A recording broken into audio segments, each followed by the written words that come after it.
What's up, guys? It's MKWM Phenom here with a brand new video. Basically, this video is just gonna be reviewing the 2013 Miami Dolphins draft. I only did one mock draft. I said I was gonna do many more, but I've been busy as hell. Story of my life. But I love my team, and I like making videos, and so I did one mock draft before. And I guess I did it right after the combine, and I think I was the only guy that gave the Dolphins a pass rusher. But a lot of people thought we were gonna go all line. I knew we were gonna go all line. To be honest, I knew we had to go pass rusher. We just had to. And if you go back to that mock, I had us taking Ziggy outside 12 back then. Obviously, things changed. People rise up board and stuff like that. But I can say this: that this draft was probably one of the best drafts. If it's probably the best draft I've ever seen the Miami Dolphins handle. In the history that I've been watching them draft, I think Jeff Ireland had the best draft he's ever had. Last year was a sensational draft for him because we were used to a certain amount of we were used to a certain pattern. And last year he changed that, and this year he just changed that even more. First of all, let me just say that I loved the trade. I loved the trade that had us taking Dion Jordan at number 3. He would never have been there at 12. He was going to go to Philadelphia at 4, or he was going to go to Detroit at 5, because he was the best pass rusher in this draft. And so I'm glad we did that trade. And I think we ripped him off. We barely gave him anything. We gave them the 42nd overall pick, which, to be honest, to move up into the top 3 is just, and when you're out of the top 10 and you're moving into the top 3, it's going to cost, and it barely cost us. So that was a great move on the personnel department. But yeah, here we go. Our first pick, 3rd overall out of the University of Oregon, Dion Jordan. Solid prospect. This guy has all the makings and all the tools to be something real special for us. He's gonna be versatile on our defense. We're gonna ask him to get past to rush the passer like a maniac, and he's gonna drop back in coverage sometimes. But fact of the matter is, this guy is just a freak. He's 6'7", 250. He could put on a little bit of weight. Run a 4.6.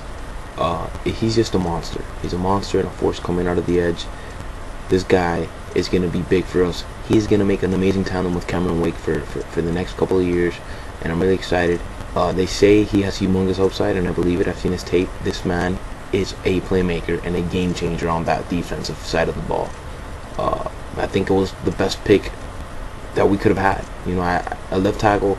To be honest, I don't really think that's that big of a deal. I thought John Martin did a pretty decent job at left tackle last year, and I think if we put him there this year, I think he'll be fine. I think he'll be an average left tackle in this league, ceiling a good left tackle.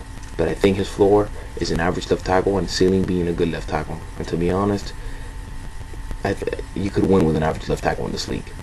And if he ends up being a good left tackle, well then, much better for us. But I was okay with left tackle. I didn't think we needed a left tackle in this draft, and I didn't think we needed to address one in the first round, more or less. We tried to get Albert. It wasn't worth what they wanted. So Dion Jordan being the pick, I love the pick. I love the prospect. I think this guy, I honestly, initially, if we wouldn't have traded him up, he would have never been there. Like I said, he would have gone either at 4 or at 5. And the fact that we were able to get him was a dream come true. He's going to be a great passer for us, like I said, alongside Cameron Wake. So I think, I got to give the pick an A. Because, we moved up to get one of the blue chip players in the draft. Humongous upside, has been compared to Jason Taylor and Alden Smith. And Mike Mayock even said, if he puts on a little weight, he could be a DeMarcus Ward. And people do forget that Jeff Ireland knows how to find pass rushers. He initially scouted DeMarcus Ward out of Troy when the Cowboys got him, and he scouted Cameron Wake out of the CFL. So, man, let me tell you, if everything goes to form, this guy should be great for us, real great, and I'm excited about it. With the 2nd round, our 54th overall pick, we picked up a corner out of Boise State, Jamar Taylor, solid cornerback. This guy is a dog in man coverage, a really good zone cover guy.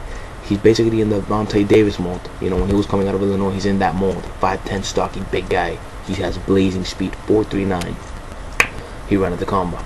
Let me just say that another thing I saw in this draft was that we are building our team on speed, ladies and gentlemen. Speed, speed, speed, and explosiveness, and I love it. We haven't had that here. Finally, Jeff Ireland and Joe Philbin are doing their own thing. We're getting out of that Bill Parcells mold of big, tough, slow players. Now we're going for those explosive, athletic speed players, and I love it. But yeah, Jamar Taylor, a dog. I thought he was a steal. I really thought he was a steal in the second round. People were saying he might go late first, early second. The fact that he was there at 54 was just amazing, and he's gonna come in right away. Probably start for us opposite Brent Grimes, and an exciting prospect nonetheless. Third round, 77th overall, we picked up an offensive tackle / guard out of Tennessee named Dallas Thomas. Saw film on this guy. I liked him. We got great value. Some people had him going mid, late second, early third. We got him in basically the middle of third. Great value. He's a big guy. He has average feet for a left tackle. I think he'll be best suited inside as a guard, and I think he's perfect for what we want to do in the zone blocking scheme. So yeah, I see him playing more of a guard role in this team.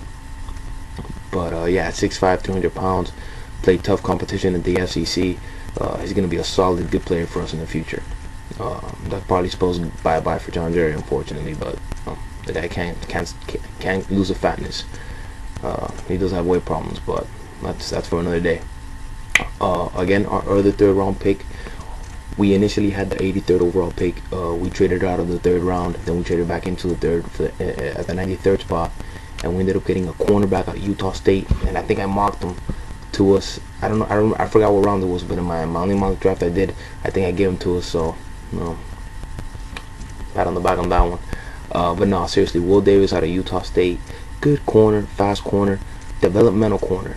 He's got a lot to learn, but the traits are there, the skills are there. I think it was a little bit of a reach, but I think that was as high as he could have gone. If not there, he probably would have gone 4th or 5th. But he's a good corner. I like what I saw on tape. He has a knack for finding that ball. He backpedals real nicely. But yeah, it was a good pick, and I don't have a problem with it. We need a cornerback depth, and I think cornerback's not an issue at all for us now.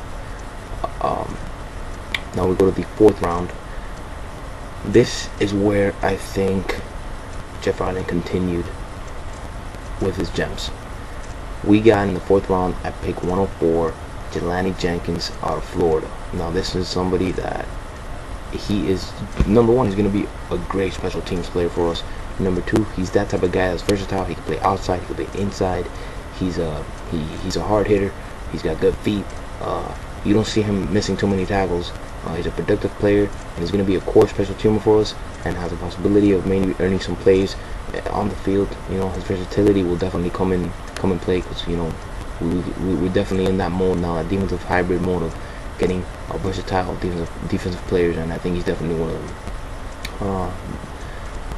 With our 106th pick in the 4th round, we picked a tight end out of Michigan State, Deion Sims. They say he's the best all-around inline blocking tight end in the draft, and I agree. He's a very good tight end. He's gonna probably replace Anthony Fasano. He's a better version of Anthony Fasano. I think he's a better blocker, and I think he's a little bit more of a playmaker. The man is 6'5". He went in at he weighed I think he played at 260 or 280. He got down to 260. If he can maintain that weight, he ran a 4.75. So you're looking at a guy at 6'5", 260 that ran a 4.75 playing tight end. It's gonna be I'm telling you guys, it's gonna be an explosive team next year. But yeah, he's gonna line up opposite of Dustin Keller, and it's gonna be a little bit more of an explosive tight end tandem for us this year. In the 5th round, we drafted out of Florida running back Mike Gillislee, an amazing value pick here. I think he's gonna come in right away, and I don't think he's gonna. I wouldn't be surprised if he's a starting running back, but I really don't think that's gonna happen. I think it's Lamar Miller's job to lose. I think Daniel Thomas unfortunately isn't making the strides that the team hopes he will make. I think that's why they made this pick. Mike Gillislee is somebody that does everything great. Well, I'm sorry. He doesn't do anything great, and he doesn't do anything bad. He does everything very well, and he's a very solid. I think he's one of those guys that's gonna be an even better pro than he was a college player, just because of the fact that he can maintain consistency at a high level. So it was a great pick for us. With our 7th round pick, we ended up picking up. Oh, I'm sorry. Actually, no. We had another 5th round pick. With that 5th round pick, we took a kicker out of Florida. We had a little Gator run today, and day 3 in the draft. We ended up getting Caleb Sturges out of Florida. He's a good kicker. I guess Dan Carpenter's time is almost up. I hear he's very accurate. I think he hit a 70-yarder in practice one day. He's a very accurate kicker, and he has a strong leg. So that's why we took the kicker in the 5th round. And then with our last pick in the 7th round, we took a safety out of Arkansas State, and his name is Don Jones. Basically, I saw some of his film. Very raw prospect, obviously, but he's once again fast. He ran a 4.4 in the combine, so he's fast.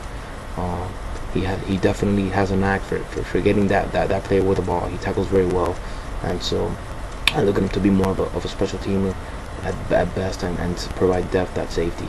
All in all, I gave our draft a B+. I thought it was a great draft. The only reason why I don't give it an A is because I felt like we reached a little bit for Will Davis, and I felt like we reached a little bit for that kicker. But all in all, it was a solid and amazing draft. A little bit better than last year's draft, in my opinion, excitement-wise and player-wise.